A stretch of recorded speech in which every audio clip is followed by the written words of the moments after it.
A racist cop punched a black woman in the face, not knowing she was the head of the FBI. And the second she hit the ground, the entire balance of power shifted. He didn't ask for her name. He didn't ask why she was there.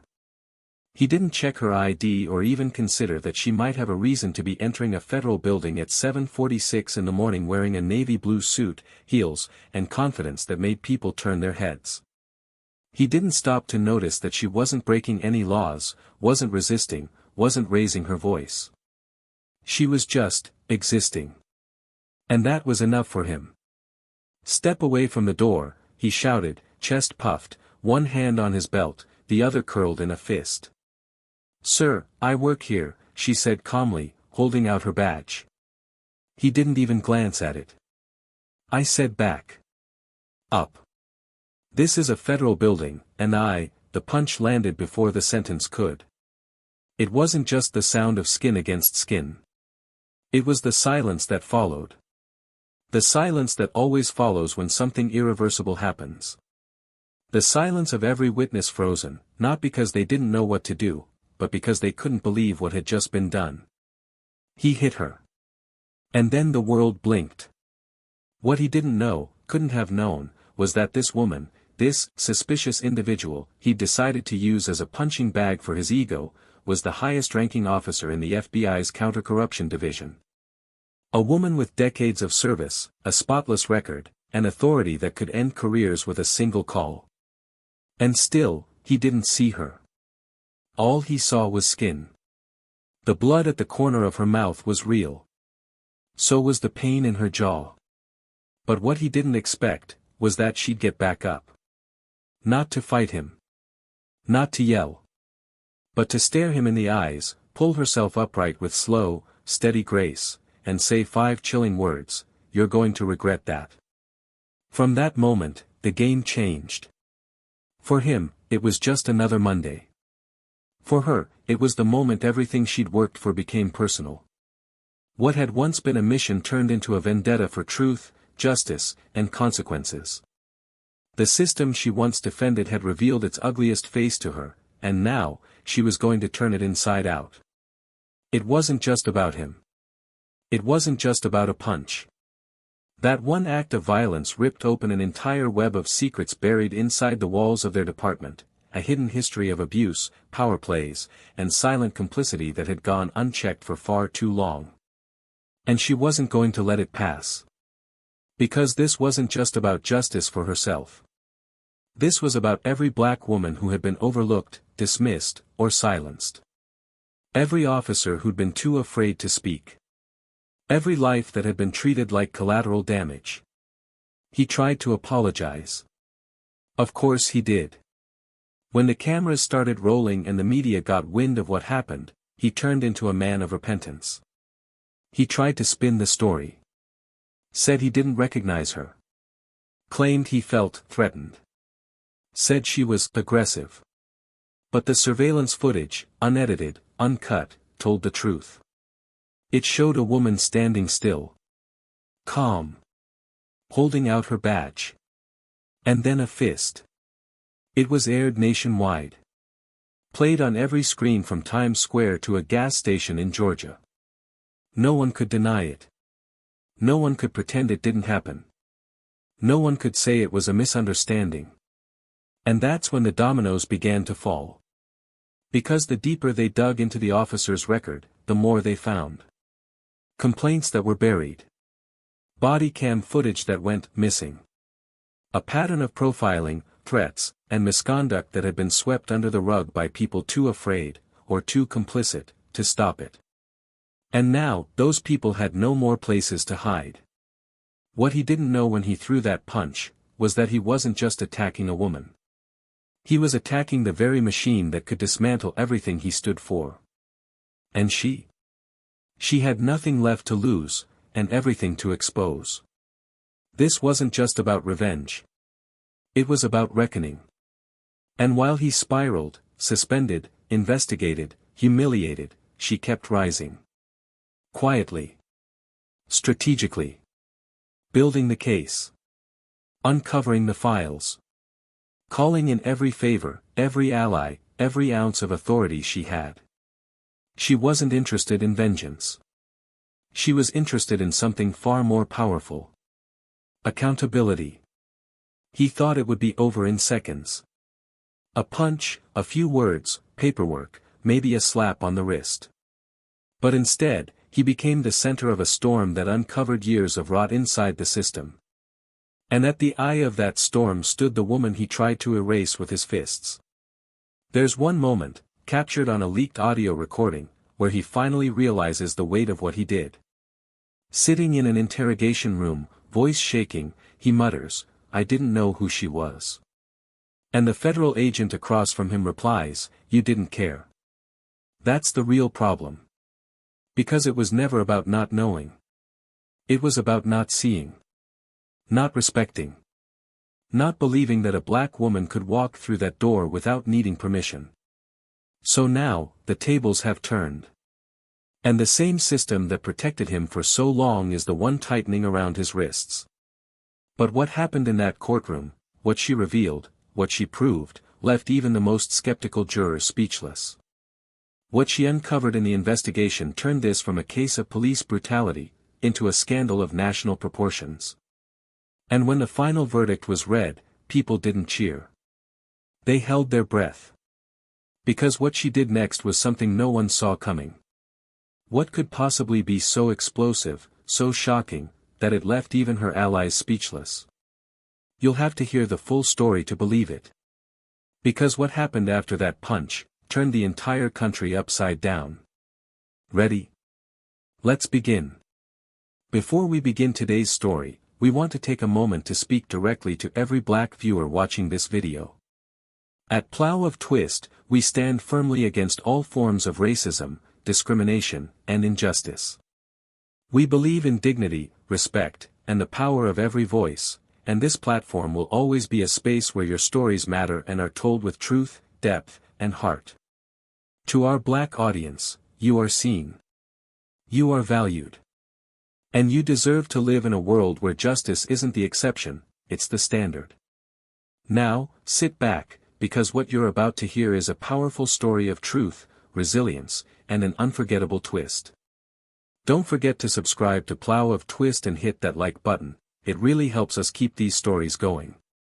Let's begin. It was a humid Monday morning in Richmond, Virginia, the kind where the air sticks to your skin before the sun fully climbs over the skyline. The kind of morning that feels heavy before anything even happens, like the city itself is holding its breath. Outside the towering granite building of the FBI field office, security guards stood in half-attentive postures, nodding at familiar faces, waving at employees who had passed through that entrance 100 times before. But on that particular morning, everything was about to tilt sideways. Inside that very building, a woman named Jordan Ellis had arrived early. She often did. Her morning routine was precise, rooted in years of discipline that stretched back to her military beginnings. Wake at 4:45. Run 3 miles. Coffee, black, 1 sugar. Read the overnight reports. Arrive at the office before sunrise. She wasn't just a woman who worked for the FBI. She was its highest-ranking black female officer in the entire Eastern Division, the special agent in charge of the Richmond field office, a title that carried enormous responsibility and an even heavier burden of visibility. In a system where she was too often the only one in the room, every step she took was calculated, not out of fear, but out of necessity.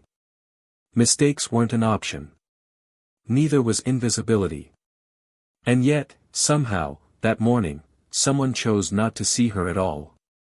Jordan was 44. A Harvard Law graduate turned military intelligence officer, turned FBI agent. Her reputation was built not just on her record, but on her character, relentless, principled, and sharp as glass. She wasn't loud, but she was commanding.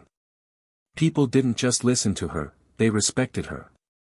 She was tall, with a smooth, deep brown complexion and tightly coiled hair that she wore in a neatly cropped afro. Her style was sleek and practical, tailored suits, minimal jewelry, and eyes that had a way of making you feel like you were being scanned for lies even in casual conversation. She had no time for incompetence, even less for ego. Her job was to root out corruption, and she had made powerful enemies by doing it exceptionally well. That morning, she chose to enter through the front, something she didn't usually do. The staff entrance was easier, quieter, no unnecessary interactions. But she had a meeting with a Department of Justice liaison and wanted to be visible. That mattered. Not for attention, but for presence. For every intern, every junior agent of color who looked up and saw her walking through those front doors, shoulders back, head high. But fate, or irony, had different plans. Across town, Officer Daniel Rourke was wrapping up his third cup of coffee in the front seat of his squad car. He was in his early 50s, one of those officers who looked like the job had both built and broken him. Broad frame, thick forearms, a shaved head that glistened under the morning heat, and a jaw that clenched when he felt challenged, which was often. He had been with the Richmond PD for over 25 years, most of them on patrol. Promotions had eluded him, not for lack of seniority, but because of attitude issues, as the internal memos had put it. He was known for his temper, his aggressive style, and his belief that respect was earned through dominance, not trust. He'd tell you he wasn't racist, "I treat everyone the same," he'd say, which was exactly the problem. He didn't see people. He saw threats. Profiles. Problems. And this morning, he had received a dispatch about a suspicious individual loitering outside the federal building. His eyes lit up. He thrived on confrontation. He parked the cruiser with a quick jerk of the wheel, stepped out, adjusted his belt, and marched toward the entrance like he was walking into a war zone. He didn't ask for backup. He didn't radio in. He just went. What awaited him was a black woman in a navy blue suit, standing near the security checkpoint, calmly conversing with one of the younger guards who looked confused. From a distance, he couldn't see her badge. He didn't care. She looked calm. Controlled. That irritated him more than anything. He strode up, chest first, voice already raised. The guard stuttered something about her being an agent, but Rourke didn't register the words. Or maybe he did and ignored them. He moved closer, barking commands, not listening to her responses. She remained calm, composed, her voice steady, her hand extended with her credentials. That only fueled his disdain. He didn't like being questioned, especially not by people like her. And then it happened. Just like that. 1 second she was mid-sentence. The next, his fist collided with her cheek with brutal force, sending her stumbling back. Gasps erupted. Phones froze mid-air. The security guard yelled something. A woman screamed. But Rourke? He stood there, breathing heavily, as if he had just neutralized a threat. As if he'd done something righteous. She didn't cry out. She didn't collapse. She straightened herself, wiped the blood from her mouth, and looked him square in the eyes. She didn't say much. Just 5 words. But those 5 words would unravel everything. The fallout began immediately. The building's internal cameras had captured every frame. Her assistant arrived within minutes. Within the hour, news had reached headquarters. But outside that building, the world still spun, oblivious to the storm that had just been unleashed. Jordan didn't go to the hospital. She didn't go home. She went to her office. Sat down. Called 3 people, legal, internal affairs, and her most trusted deputy. Then she got to work. Because she knew what the next few days would look like. She knew the whispers that would follow. The questions. The justifications. The spin. She knew how quickly stories like these got twisted until the victim became the aggressor. But what Rourke didn't know, what no one yet knew, was that Jordan wasn't just a high-ranking agent. She was a woman with access. With history. With data. She knew where the bodies were buried, metaphorically and administratively. And she had been watching Officer Rourke's name appear in far too many complaint files for far too long. She had tried to clean the system from the inside. Tried to fight corruption through process and policy. But now it was personal. She wasn't looking for revenge. She was looking for something far more surgical. More devastating. Truth. And exposure.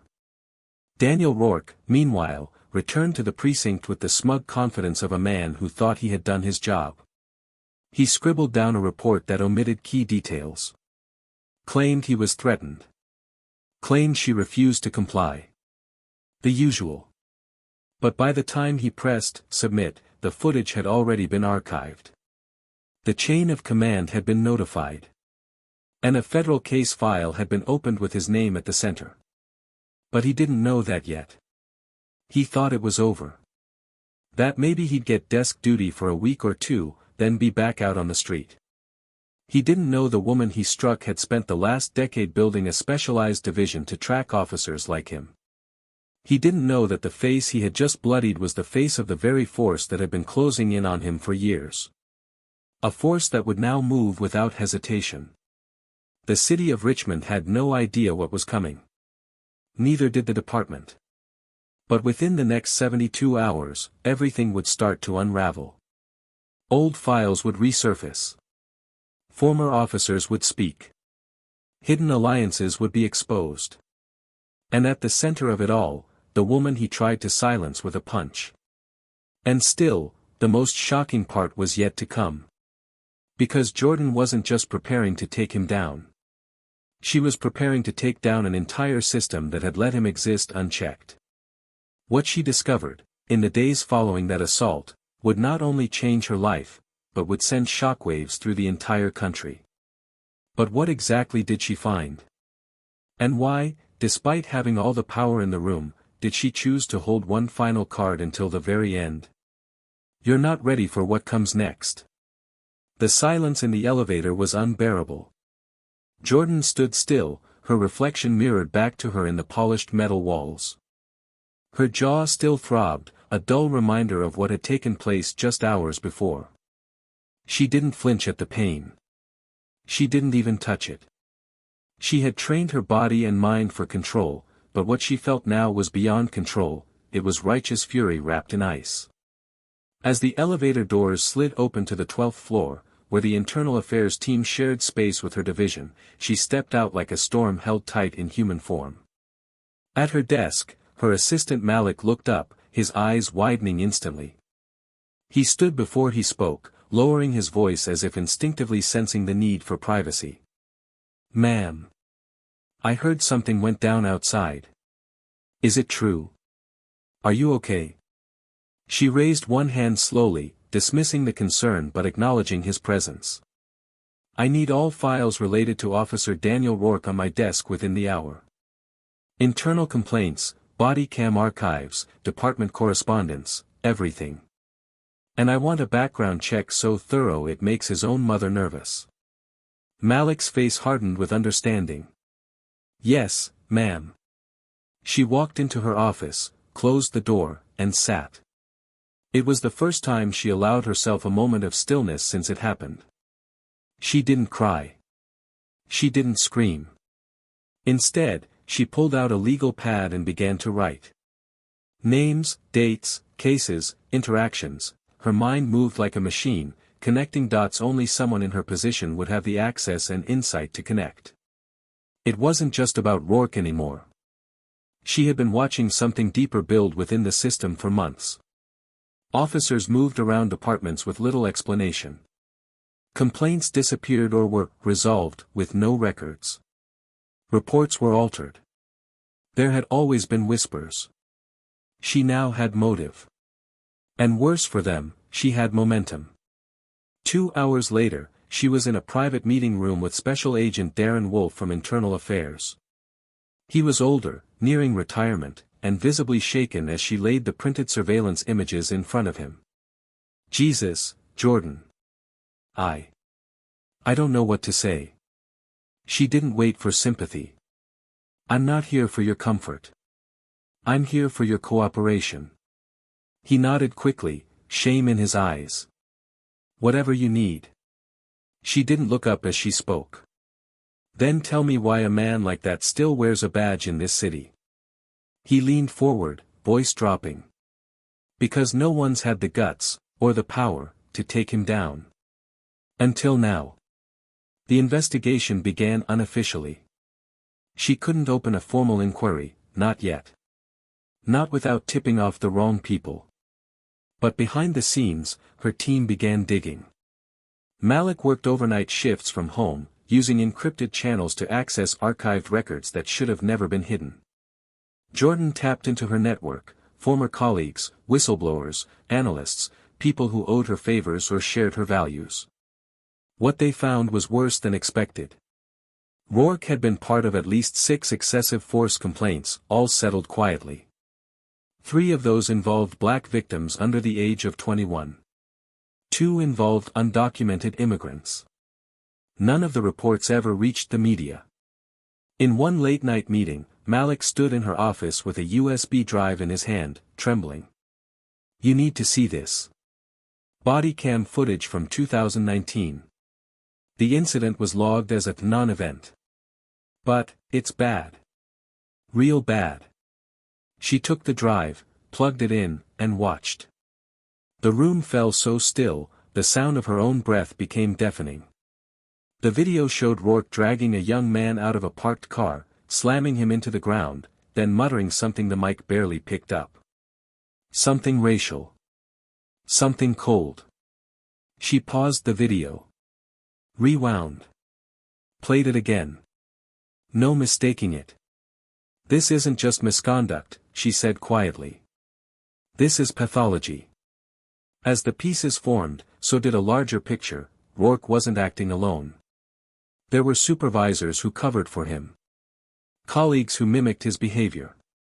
One name in particular kept appearing in the reports, Sergeant Kyle Bennett.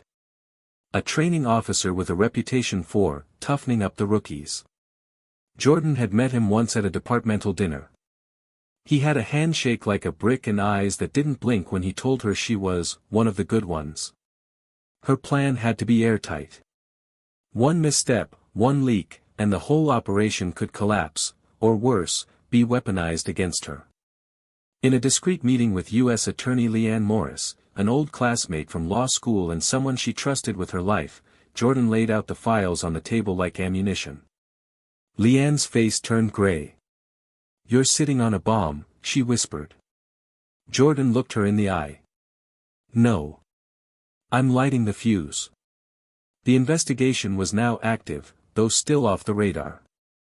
Leanne approved a sealed federal probe.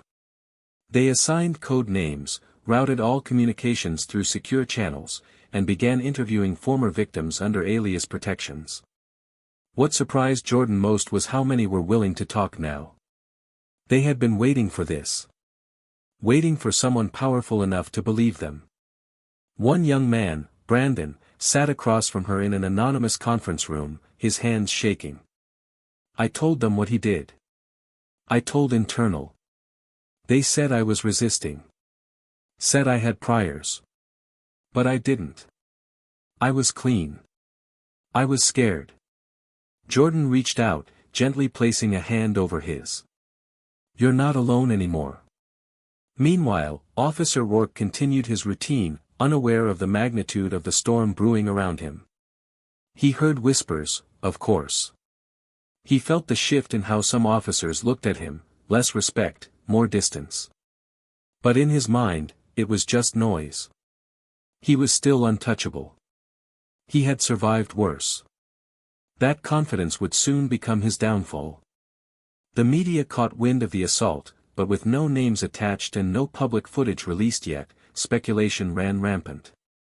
Rourke began crafting his narrative, giving statements to his union rep, aligning himself with department allies who still believed he was just doing his job. But none of that mattered, because the truth was already written, in pixels, in paper, in pain. And soon, the whole country would see it. Inside Jordan's office, the atmosphere turned from grief to quiet determination. Every file brought her closer. Every interview added weight. Her team, now fully aware of the stakes, worked with a unity she hadn't seen in years. Malik, fueled by a protective rage, doubled his hours. Agent Wolf became her inside man, digging where she couldn't. Leanne prepped for a federal hearing. The machine was moving. And when it moved under her direction, it didn't stop. One evening, Jordan sat alone at her desk, reviewing her own notes. A photo of her mother, framed in silver, stood by the lamp. Her mother had marched in protests in the 60s. Had cleaned houses to send her to college. Had died before seeing her daughter rise to this level. Jordan spoke aloud, not knowing why. I wish you were here to see this. They tried to take everything from me, but they're the ones who have no idea what's coming. And yet, as the wheels turned faster, a quiet voice inside her whispered caution. Something wasn't adding up. Some files were missing. Some names were too clean. There was more. She felt it. Buried deeper. She had opened a door, but what was behind it was bigger than she imagined. The real question wasn't whether she would expose them. That was inevitable. The real question was, what else would she find? And once she found it, would the world be ready to see it? What she discovers next will not only shake the department, it will shake the very foundation of who's been pulling the strings all along. Get ready. The moment of truth is about to begin. The conference room on the top floor of the federal building felt colder than usual. The walls, covered in abstract art and framed certifications, echoed with the soft hum of the overhead lights. A long mahogany table sat in the middle, and at one end of it, Jordan Ellis waited, hands folded, eyes locked on the heavy oak door. Every breath she took was measured, not with anxiety, but with the calm precision of someone who had already seen the outcome. She knew what was about to happen. She had orchestrated every step. Still, the weight of the moment pressed against her chest like a boulder. Across from her sat U.S. Attorney Leanne Morris, papers spread in front of her like a puzzle about to be solved. Her eyes were sharp, focused, but Jordan knew she was holding back the storm. The moment wasn't about her, it was about justice. The door opened slowly and Daniel Rourke stepped in, flanked by his union attorney and a representative from Internal Affairs. His posture was arrogant, his steps loud and defiant. He wore a navy suit that didn't fit quite right, as if he'd borrowed it last minute to appear respectable. He didn't look at Jordan at first. His eyes scanned the room like he was still in control, like this was just another slap on the wrist coming his way. Then he saw her, seated, composed, watching him with the same piercing stare she'd used on criminals for decades. His jaw tightened. She didn't blink. Leanne motioned for everyone to sit. No pleasantries. No small talk. Only business. She opened a folder, pulled out a thick document, and laid it in front of Rourke's attorney. We're here today under formal authority granted by the Department of Justice to address a pattern of behavior that directly compromises the safety and integrity of this city's law enforcement agencies. She paused. This is not a negotiation. This is a confrontation with the truth. Rourke shifted in his seat. Am I being charged? His voice was smug, with a hint of a smirk. Jordan answered before Leanne could. You will be. But first, you're going to understand exactly why. Rourke finally looked at her, locking eyes. You had it in for me the moment I laid hands on you. Jordan's tone never wavered. No, I had it in for you the moment I realized how many lives you destroyed before mine. Leanne nodded toward a projector behind her. Malik, seated quietly in the corner, pressed play. The room dimmed as footage from a 2019 traffic stop filled the screen. Rourke, in uniform, pulled a teenage boy from a car, slammed him against the pavement, and whispered words too vile to repeat. The video paused at the exact moment the boy's body went limp. The silence in the room felt like a scream. Rourke's lawyer muttered, that video was never logged. How did you? Jordan didn't let him finish. Because the officer who uploaded it filed it to a non-existent case number. He did it intentionally. That officer no longer works in this city. But we found him. And he talked. Leanne added, he wasn't the only one. We've collected sworn affidavits, internal documents, and sealed communications tying Officer Rourke to at least 9 documented incidents of racial misconduct and excessive force, all suppressed or misclassified by your precinct. Rourke scoffed, leaning back in his chair. So now you're building a whole fairy tale just to take me down. I'm not the first officer to deal with punks on the street. Jordan leaned forward, her voice low but powerful. You didn't deal with punks. You targeted boys. Black boys. You chose them. You brutalized them. You called them animals and left them with broken ribs, shattered dignity, and no way to fight back. But now they have me. And I'm not a punk on the street. There was a long pause. Leanne's eyes remained locked on Rourke as she reached for a second folder. She pulled out an envelope marked, confidential, and slid it across the table toward him. Inside are transcripts from your private text messages. Recovered through federal warrants after your department-issued phone was submitted for a routine software audit. Rourke's attorney opened it hesitantly. As he read, his face drained of color. He whispered something to Rourke, who snatched the pages from his hand. His fingers trembled as he scanned the messages. Don't, he muttered, his voice cracking. This is out of context. I was joking. Leanne's tone sharpened. Calling black suspects the feral, joking about planting drugs, mocking a rape victim's accent, that's your humor? Jordan stood slowly. I don't care about your jokes. I care about the damage you've done. And now I'm going to tell you something I wasn't supposed to reveal yet. Rourke's head snapped toward her. Jordan continued, this isn't just about you. This probe, this investigation, was part of something much bigger. We didn't just find you. We found a network. You were a symptom. But the disease goes deeper. She paused. Sergeant Kyle Bennett. At the mention of the name, Rourke's expression broke. For the first time, fear replaced arrogance. Jordan saw it. And pressed harder. He trained you. Protected you. Lied for you. And you thought he'd never let you fall. But what you didn't know, what none of you knew, is that he's been under federal surveillance for the past 8 months. Money laundering. Racketeering. Civil rights violations. We flipped one of his lieutenants 2 weeks ago. And guess whose name kept showing up in the reports? The color drained from Rourke's face. Leanne spoke next. We offered you a chance to cooperate. You refused. Now the charges will hit you all at once, aggravated assault, obstruction of justice, civil rights conspiracy, and falsifying official reports. Rourke looked back at his lawyer, but his attorney was silent. Stunned. Broken. There was no defense now. The room was airless. Then Jordan took one final step. She walked to the center of the room, removed a small flash drive from her pocket, and set it on the table in front of Rourke. This holds a recording from your last patrol shift. A mic that wasn't registered with your department. You didn't know you were being recorded. But you were. And on that recording, you bragged about the punch.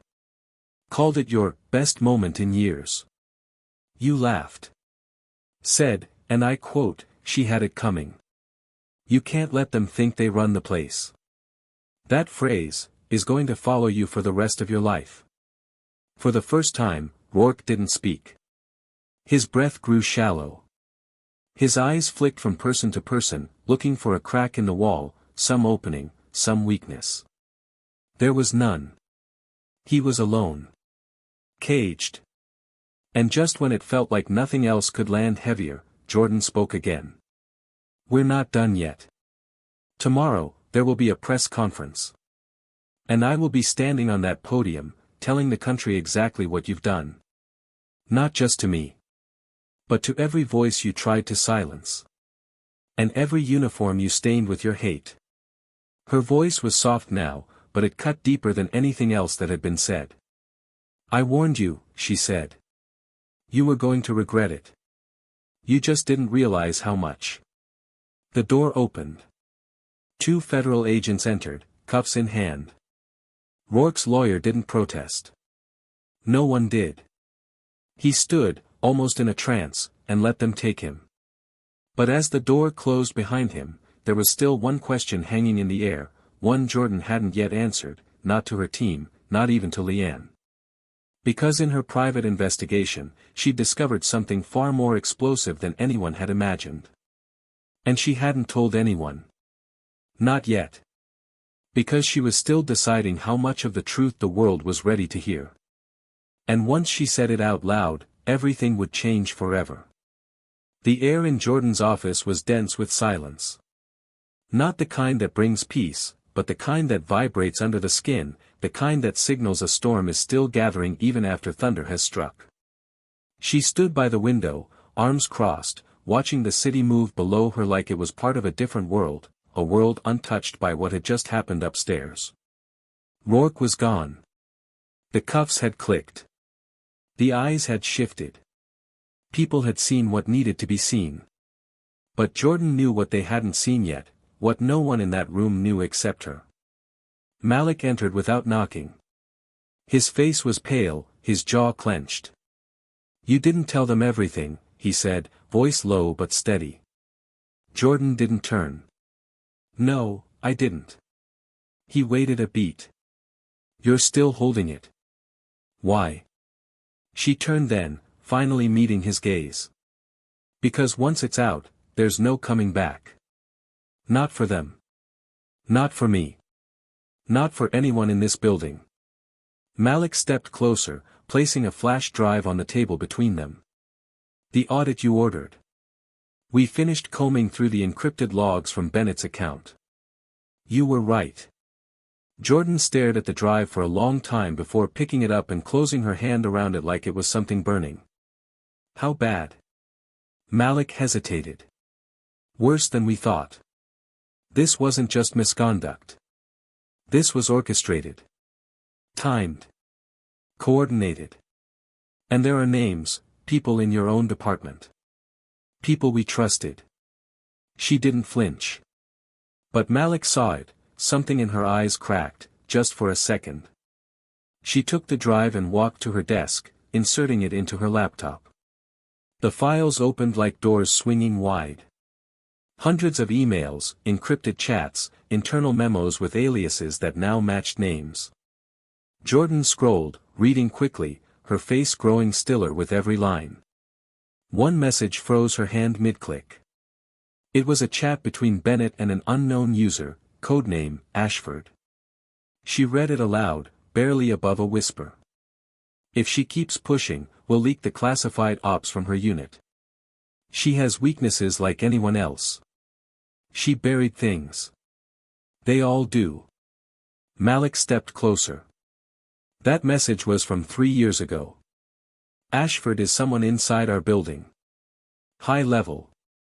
We're running the cross-check now." Jordan exhaled slowly, then leaned back. "They were planning to use my own service record against me." Malik's voice cracked. "This goes beyond corruption. This is systemic. This is a war." Jordan nodded. "And I've been fighting it blind." She stood abruptly and walked out of the office. She didn't say where she was going, but Malik followed. They walked through the hallway in silence until they reached the restricted records room. Only a few had access. Jordan used her badge, entered, and walked to the far corner, unlocking a metal drawer marked C-51 clearances. Inside were printed records, top-level case files from her early days running deep cover operations overseas. She pulled one out. File, Obsidian Echo. Malik looked confused. "That's from Morocco, right? A foreign asset extraction." Jordan opened the file. Inside, a classified incident report. 1 fatality. 1 redacted witness. 1 sealed audio recording. She didn't say anything for a long time. Then she closed it slowly. That was my mistake.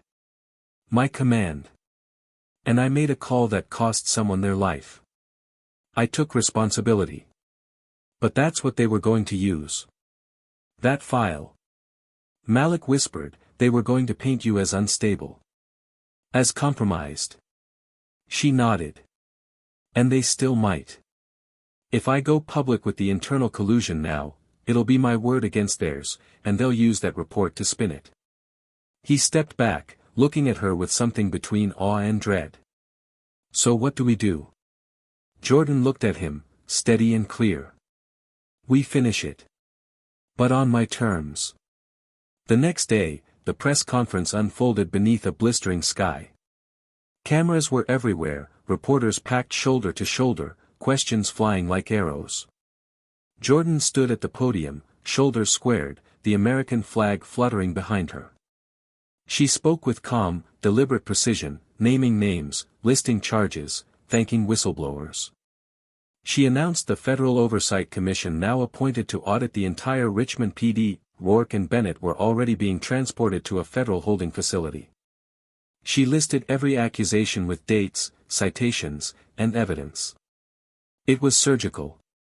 But when a reporter from the Washington Tribune shouted, "Agent Ellis, are you saying this corruption went all the way to your own building?" she paused. A beat. 2. Yes, she said. Gasps rippled through the crowd. She continued. This wasn't isolated. This wasn't ignorance. This was protection. From within. And I have the evidence to prove it. Which I will hand over to the Inspector General today. The flash drive was already sealed in an envelope, now in Leanne's briefcase. When the conference ended, Jordan returned to her office. She expected anger. She expected calls. What she didn't expect was the knock on her door 20 minutes later. Agent Darren Wolf entered, face pale, holding a file. "I think you need to see this," he said. He laid the folder on her desk. Inside, a list of transferred funds, unexplained bonuses to department heads, including a small deposit tied to Ashford. "We found him," Wolf said. "It's not just a code name. It's Deputy Director Harris." Jordan froze. Harris had been her mentor. The one who gave her her first promotion. Who sat beside her at her father's funeral. Who told her to go into counter-corruption because no one else has the stomach for it. Wolf watched her closely. There's more. Harris didn't just know about Rourke. He appointed him to a task force 5 years ago that never existed on paper. It was a cover. For targeted suppression. He used him. Used all of them. To clean up loose ends. Jordan sat down, the weight of it crushing her chest. "How long have we been sleeping next to the enemy?" she whispered. Wolf answered softly. "Too long." She didn't cry. But Malik, who had stepped in quietly behind her, saw her fingers trembling. She stood again. Walked to the window. Watched the city again, still moving, still unaware. "I'm going to finish this," she said. "All of it." Malik stepped forward. "Even if it means taking Harris down." Jordan turned to him. Her voice didn't shake. Especially him. Because it had never been about one punch. One officer. One moment. It was about a system of silence, of complicity, that believed it could keep her quiet forever. But now the silence was broken. And what came next would shake everything. The hours after the press conference felt surreal, as though the building itself was holding its breath. The corridors of the FBI field office, once buzzing with predictable rhythm, now carried a weight, a stillness that whispered with every footstep. Doors closed more softly. Conversations happened behind glass and in hushed voices. Some agents looked away when Jordan passed. Others met her gaze with something deeper than respect, fear, maybe, or awe, or the sobering realization that they were standing in the middle of a reckoning far greater than they'd prepared for. Jordan moved through it all with the same steadiness she always had, but something in her chest tightened with every silent nod, every cautious glance. She had broken the silence, shattered the illusion of control that had protected the rot beneath the surface, and now that the dust was beginning to settle, she found herself facing a question no one else had dared to speak aloud. What happens when justice cuts both ways? She sat in her office late into the night, a stack of files untouched on her desk. Her laptop screen glowed in front of her, open to an internal memo drafted by the DOJ, recommending a full internal investigation of the Richmond office itself. It was everything she had fought for: accountability, transparency, systemic change. But it also meant that some of the agents she had worked beside, trusted, maybe even mentored, would be called into question. Some would be cleared. Others wouldn't. And the hardest truth of all, she couldn't protect anyone. Not even herself. Malik entered quietly, holding a single folder. His eyes told her it wasn't good. He placed it in front of her, hesitated, then spoke. It's the early findings from the Ashford inquiry. Harris's communication logs.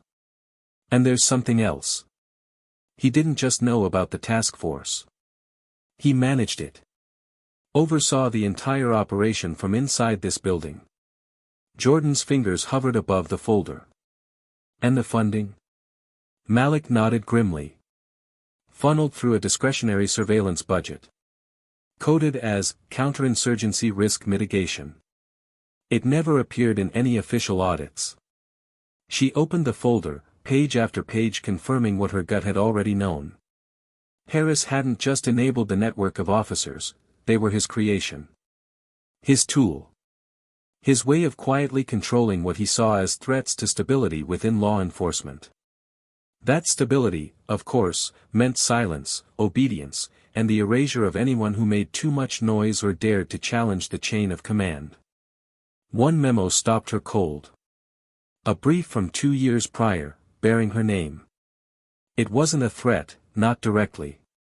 It was an assessment, an internal review of her activity, her influence, her emotional disposition under stress. A line highlighted in red read, "If Ellis becomes difficult to manage, activate internal leverage. Use case file OE-19 as deterrent." Her hands clenched the edges of the paper. OE-19. Obsidian Echo. They'd been holding it like a blade, waiting for the moment she stepped too far out of line. Malik's voice broke the silence. They were going to ruin you, Jordan. Not just fire you. Strip your credibility. Discredit everything you've ever built. Jordan stood slowly, walked to the window, and stared out into the night. And now the question is, do I take him down knowing that the system will try to swallow me with him? Malik moved beside her. You've already exposed them. People believe you. The evidence speaks for itself. But yeah, if you go further, if you bring Harris into the light, they'll come for you too. She turned to him, eyes sharp. He's the architect. I can't stop now. He looked at her for a long time, then nodded. Then we go all the way. The next morning, Jordan walked into the deputy director's office unannounced. Harris sat behind his desk, as poised as ever, a man who had built a career out of appearances. He didn't seem surprised to see her. I wondered when you'd come, he said, folding his hands. You've stirred quite the mess. She didn't sit. You built the mess. I just uncovered it. His smile didn't reach his eyes. You think you've won something here? You think tearing this place apart makes you a hero? Jordan didn't flinch. I'm not looking to be a hero. I'm looking to cleanse the infection you let spread for years. He stood slowly, walked around the desk, standing just close enough to impose but not enough to intimidate. Do you have any idea what I've protected this bureau from? The threats you'll never see. The compromises I've had to make to keep order. She stared at him. You kept order by silencing justice. You protected officers who brutalized citizens. You buried complaints. You targeted people like me because we threatened your illusion of control. His voice sharpened. This isn't about control. It's about stability. If this place crumbles, we lose trust. We lose the public. You think they're ready to see how deep this goes? She leaned in, inches from his face. They need to. Because the cost of hiding it is higher than the cost of exposing it. I've paid that price. Others have too. Now it's your turn. He shook his head, almost pitying. And when they come for you? When they drag out every mistake you've ever made? When they spin your record, your past, your identity into something ugly? Will it be worth it then? Her answer came without hesitation. Yes. She left the office without another word. That same day, she submitted a formal request for Harris's removal, backed by evidence, affidavits, and a motion from the Inspector General's office. The fallout was immediate. The media exploded with headlines. Harris took a leave of absence, pending review, though everyone knew it was a polite cover for disgrace. Internally, the department fractured. Some supported Jordan, others blamed her for the chaos. Whispers turned into rumors. Allies turned into shadows. But for the first time in her career, Jordan felt something she hadn't in years. Freedom. It didn't come without consequences. That night, someone leaked her classified file to a fringe media site. Obsidian Echo. Details of the operation were twisted, weaponized, painted as reckless and cold. The headlines called her unstable, militarized, dangerous. The trolls came. The threats followed. But for every attack, there were letters. Emails. Calls from former victims, junior agents, mothers, students, saying, "Thank you for standing up when no one else did." Jordan sat in her apartment, laptop glowing in front of her, scrolling through the chaos. Malik texted her a simple message, "They're panicking. That means we're close." She typed back, "Almost there." Because she knew. The final act was still coming. There was still one more truth to reveal. One more piece the world hadn't seen. One more decision that would shape not only her legacy, but the future of everyone who'd ever been told to stay silent. The question now wasn't what she would do. The question was whether the world was ready to hear the whole truth. And Jordan was just days away from speaking it out loud. The room was darker than usual, the blinds half drawn, casting lines of shadow across Jordan's desk like silent bars. She hadn't slept.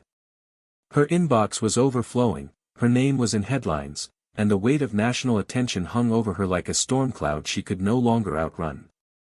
The building she had once trusted, defended, given her life to, now felt like unfamiliar terrain. There were people whispering down hallways, eyes watching her like she was a threat rather than a leader. But she wasn't rattled. She was focused. And she was ready to pull the last thread. Malik entered without knocking, holding a printout in his hand, his face tense. He handed it to her in silence. It was a subpoena. Federal oversight had finally authorized full access to Deputy Director Harris's communications, including personal data and financials. The investigation had officially moved into its final phase. Jordan stared at the page for a long time, then looked up at Malik, her voice low and tired but unwavering. "This is going to tear everything down. Not just him. Everyone connected to him. People who buried reports, altered files, sent grieving families away with silence and fake apologies. They think I'm the problem because I brought it into the light. But the rot was there long before I arrived." Malik sat across from her, voice gentler than usual. "You're not the problem. You're the proof it could be different. That's why they're afraid. That's why they're trying to drown you in noise and distractions. But we've got them cornered now. You just need to hold the line." She looked out the window, the city pulsing below, moving like it always had, indifferent to the war being waged in quiet conference rooms and behind sealed doors. She whispered more to herself than to him, "I don't want to destroy this place. I just wanted it to live up to what it claimed to be." A soft knock interrupted the moment. Leanne stepped in, her expression unreadable, her tone clipped and professional. "We have a problem. Harris's legal team just sent a motion to suppress the new evidence, citing chain of custody violations and claiming political targeting." Jordan's jaw tightened, but she didn't speak. Leanne continued, "And there's more. They're preparing to spin the narrative, say this entire investigation was an act of personal revenge. That you acted out of emotion, not duty. They're going to use Obsidian Echo. Hard." Jordan stood slowly, walked to her cabinet, and pulled out the original classified folder. She laid it on the table between them and looked directly at Leanne. "Then let them. I'm not hiding from it anymore." Leanne hesitated, then sat down across from her. "You don't have to do this. We can redact parts of the file. We can frame it within the context of the mission. Your record is strong enough to survive this." Jordan shook her head. "No more redactions. No more hiding. If I want the public to believe this place can be trusted, I have to show them what real accountability looks like. Even if it means showing them my worst day." Leanne's eyes softened, the edge in her voice gone. "You're doing something most people wouldn't survive." Jordan responded, her voice like stone, "That's because most people weren't trained to live with their guilt. I was." That afternoon, she walked into a closed hearing, facing a panel of internal and federal investigators. The room was filled with people who had once whispered about her with admiration, now they whispered with fear, resentment, confusion. She stood before them, submitted the Obsidian Echo file voluntarily, and explained every decision she had made during that mission. She didn't deflect. She didn't justify. She told the truth, even the ugly parts. She spoke about the cost of command, about decisions made in seconds that left scars for decades. She spoke about the man who died under her watch, and how his mother's silence had haunted her more than any disciplinary review ever could. When she finished, no one clapped. No one said a word. But something shifted. Even the ones who hated her, respected her. Later, in the hallway outside the hearing room, Agent Darren Wolf approached her with eyes full of something complicated, regret, maybe, or admiration disguised as unease. "They won't admit it, but you just changed how this place talks about leadership," he said quietly. "I didn't think anyone would have the courage to do what you did today." Jordan looked at him and replied softly, "I didn't do it for them. I did it for the kid they'll stop punching because now they know someone's watching." He gave a faint nod and walked away. The news broke within the hour. Major outlets ran the full story: Jordan's testimony, the Obsidian Echo file, Harris's coordinated misconduct, the network of officers now suspended pending criminal charges. The public response was electric. Some called her a hero. Others called her reckless. The Bureau tried to get ahead of the media storm, but the damage, or the correction, was already done. The truth had spread. Back at the office, Malik was at his desk, watching the live feed of a broadcast where Harris's attorney tried to downplay the investigation, calling it a coordinated smear led by a disillusioned agent with a vendetta. Jordan watched the screen in silence, her arms crossed. Malik turned to her. "You want me to shut it off?" She shook her head. "No. Let them talk. Every lie gives people one more reason to look for the truth."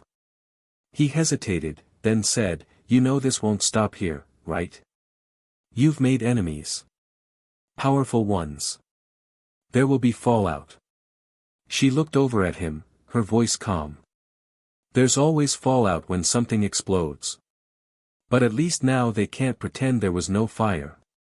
Over the next few days, things moved fast. DOJ oversight expanded. More files surfaced. 3 officers confessed to altering reports under pressure from higher-ups. A former administrative tech came forward with proof that Harris personally approved the destruction of complaint files tied to Rourke and others. The circle closed. And with every revelation, Jordan felt the tension shift, not vanish, but realign. People in the building walked with more purpose. Young agents looked her in the eye with something new in their expression: gratitude, yes, but also permission.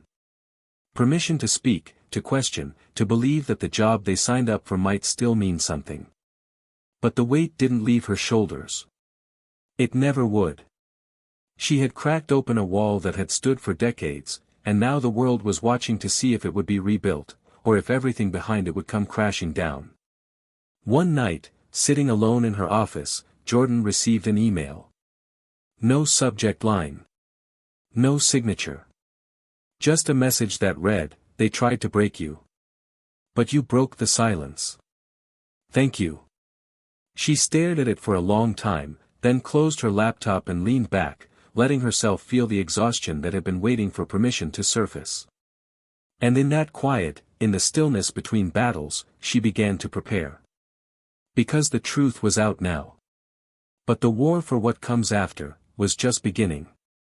The days that followed were a strange mix of progress and pressure, a collision of headlines and hushes, of celebrations whispered behind closed doors and tension that echoed down every hallway Jordan walked through.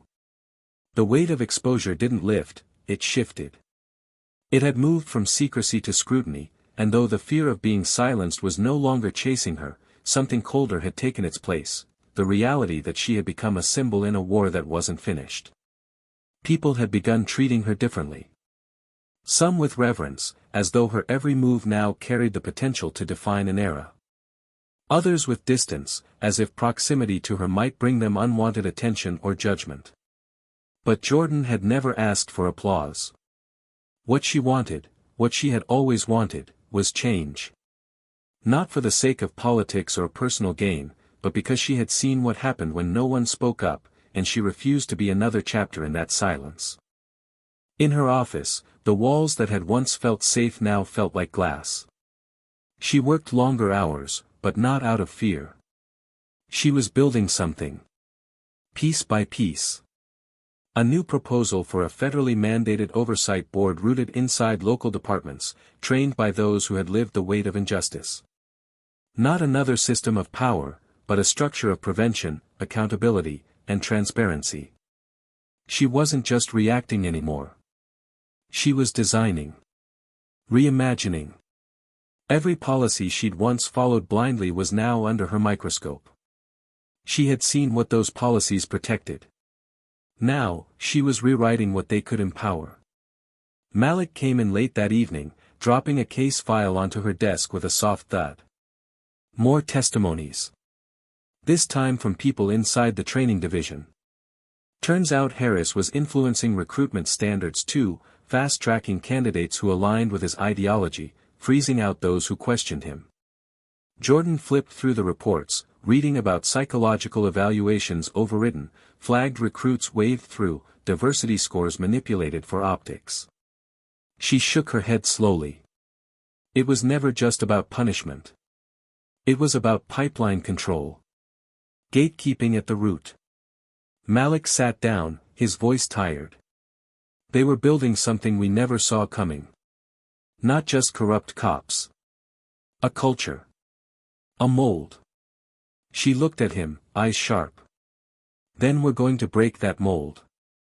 We're going to make sure no one can ever build it again. There was a knock on the door before either could say more. Leanne entered, her face unreadable. We need to talk.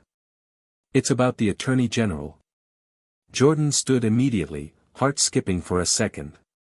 What about her? Leanne took a deep breath, closing the door behind her. She's coming here. Personally. Tomorrow. She wants a private meeting. No press. Just you, her, and one federal liaison. Jordan blinked. Why? We've already submitted all the findings.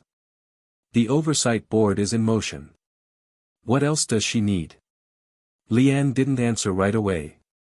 She walked to the window, looking out as if searching for the right words. There's talk of a new national directive. Something unprecedented. A top-down audit of every department in the country. But it needs a face. A voice that can stand at the center of it without flinching. She turned. They want you to be that voice, Jordan. The room fell still. Malik straightened in his seat. Jordan stood in silence. Leanne stepped forward. This isn't just symbolic. They want you to design the framework, lead the initiative, testify before Congress.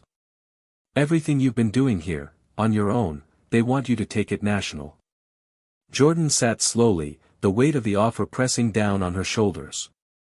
And what do they expect in return? Leanne paused. Silence. At least about some things. There are names on the list, people connected to politicians, judges, donors. If this goes too deep, it shakes more than just departments. It hits foundations. Jordan clenched her jaw. They want me to clean the house but leave the basement intact. Leanne's voice was quiet. Something like that. Malik stood. That's not justice. That's branding. That's politics dressed as progress. Jordan didn't speak for a long moment. Then she finally looked up. Tell the Attorney General I'll take the meeting. But I don't accept conditions. If they want truth, they get all of it. I won't trade silence for reform. The next day came like a storm in slow motion. The Attorney General arrived under tight security, flanked by agents and officials, escorted to a private conference room where Jordan waited. The conversation was calm at first. Polite. Strategic. Then it sharpened. You've done the impossible, the AG said, her voice steady but tinged with political caution. You've shifted the public consciousness. Exposed a system. Held your own people accountable. That kind of leadership, it's rare. Jordan responded without emotion. It's necessary. Not rare. The AG leaned forward. We want to institutionalize what you've done. Create a national precedent. But we also need to keep the country stable. There are implications, international, economic, social. If certain names are made public, it creates chaos. Sometimes, change requires compromise. Jordan stared at her. And what about the people who never had the privilege of compromise? Who lost sons and daughters, who were locked away, discarded, ignored? What do you tell them? That justice depends on whose name is at the bottom of the file. The AG didn't blink. I'm asking you to lead. But I'm also asking you to be strategic. Help us rebuild this country without burning it to the ground. Jordan stood. You're asking the wrong woman if you're looking for someone to protect fire hazards. I didn't come this far to start putting out the flames. The room was quiet for several seconds. Then the AG nodded slowly. Then let's do this. But no, there will be resistance. There always is. Jordan smiled faintly. I'm not new to resistance. Later that night, Jordan sat alone on a park bench near her apartment, the city pulsing quietly around her. She watched people pass, some laughing, some tired, some moving through life without knowing the war she had just fought in their name. She didn't need them to know. She didn't need statues or speeches. What she needed was to know that the next time a black woman walked into a building with power in her stride, no one would dare raise a fist to stop her. And if they did, the entire system would rise to defend her instead of protect the hand that struck her down. Malik joined her on the bench, silent for a while before speaking. So what now? Jordan didn't look at him. Her eyes stayed on the people. Now we build. Not just new policies. A new culture. One that can't be controlled by silence or erased by money. He nodded slowly. And if they try to stop you? She finally turned to him, the city lights reflecting in her eyes. Then they'll learn what it means to fight someone who has nothing left to fear. Because Jordan Ellis had become more than a survivor, more than a whistleblower, more than a name in a headline. She had become a storm that wouldn't pass. And the system was finally starting to feel the rain. Months later, the ripple effect of Jordan's decisions could be felt across the country. Departments in every state had launched internal reviews. Oversight committees were formed where none had existed. The narrative had shifted. People were no longer whispering about misconduct behind closed doors, they were demanding change in courtrooms, at town halls, in the streets. Jordan's work had become a blueprint. Her face appeared not as a symbol of controversy, but as one of integrity and transformation. She had never wanted fame, but now that it came, she used it with precision, pointing every spotlight back onto the real issue, not her survival, but the survival of justice itself. What once began as one punch had become a nationwide reckoning. Daniel Rourke's trial lasted 3 weeks. The jury deliberated for less than a day. He was found guilty on all charges: aggravated assault, conspiracy to obstruct justice, and violation of civil rights under color of law. The judge, in her statement, said, "Your uniform was meant to protect. You turned it into a weapon." As the verdict was read, Rourke didn't yell or cry. He just stared forward, numb, stripped of everything he once believed made him untouchable. In prison, he was placed under special observation, not because of any threat from others, but because, as the warden noted, he didn't seem to believe any of it was real. That was the ultimate irony. The man who once enforced the law with cruelty now couldn't comprehend justice when it finally touched him. Kyle Bennett, exposed as the strategic enabler of systemic corruption, fled his position before federal charges were formally brought against him. He tried to resign quietly, but Jordan and her team had already moved to block his exit with an emergency injunction. He was arrested in North Carolina at his second home, attempting to erase digital evidence.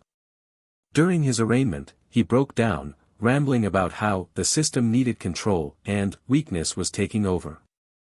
No one flinched. His trial became the cornerstone case for institutional abuse of power. He was convicted on multiple counts of obstruction, conspiracy, and abuse of authority. But perhaps his greatest punishment wasn't his sentence, it was watching the structure he'd built collapse publicly, piece by piece, until his name became synonymous with disgrace. Deputy Director Harris was forced into early retirement before he could be formally indicted.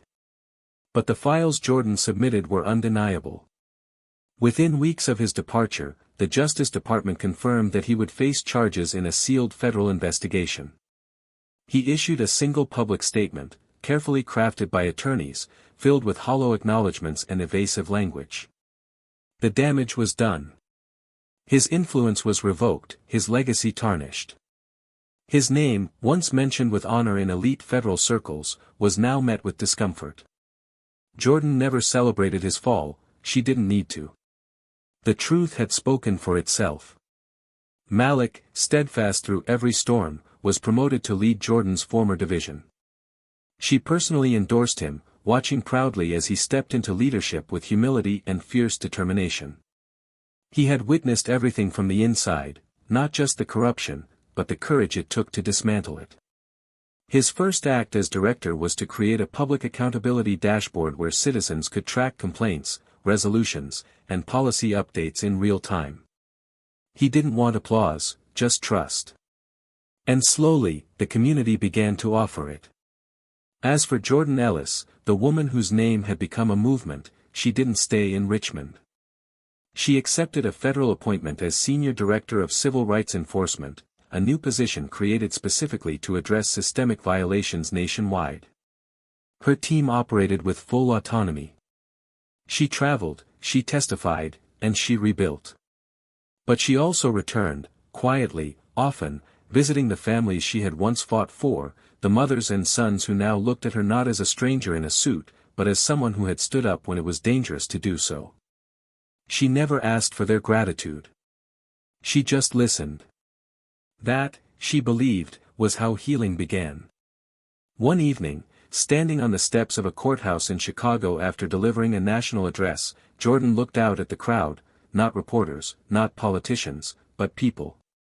Ordinary people, holding signs, holding hands, holding each other. A young girl approached her, no older than 8, eyes wide, voice shaking. She said, "My mama said you made it safer for girls like me." Jordan knelt, looked her in the eyes, and said, "No, sweetheart. We made it safer because people like your mama never stopped believing we could. That was her truth. Her legacy. Not the headlines. Not the titles. But the quiet proof that one voice, refusing to be silenced, could awaken 1,000 others. And now, to you, the one watching, listening, feeling this story as more than fiction. What did this journey stir inside you? Did you feel the ache of injustice in your chest? Did you imagine yourself in Jordan's shoes? Did you see how deeply systems can fail, and how fiercely they must be challenged? Because here's the truth, Jordan's story is fiction, but the world that built it is not. We see it every day, in headlines, in neighborhoods, in whispers behind doors. But we also see people like her. Real people. Fighting quietly. Boldly. Unseen, but unshaken. So now I ask you, what would you do if justice knocked and no one answered? Would you turn away, or would you open the door, even if it meant tearing down the house?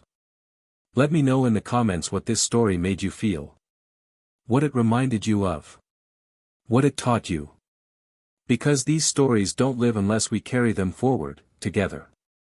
And if you want more twists, more truth, more moments that shake and inspire, subscribe to Tales of Twist and be a part of this movement of storytelling that refuses to stay silent. Until the next twist, stay aware, stay loud, and above all, stay human.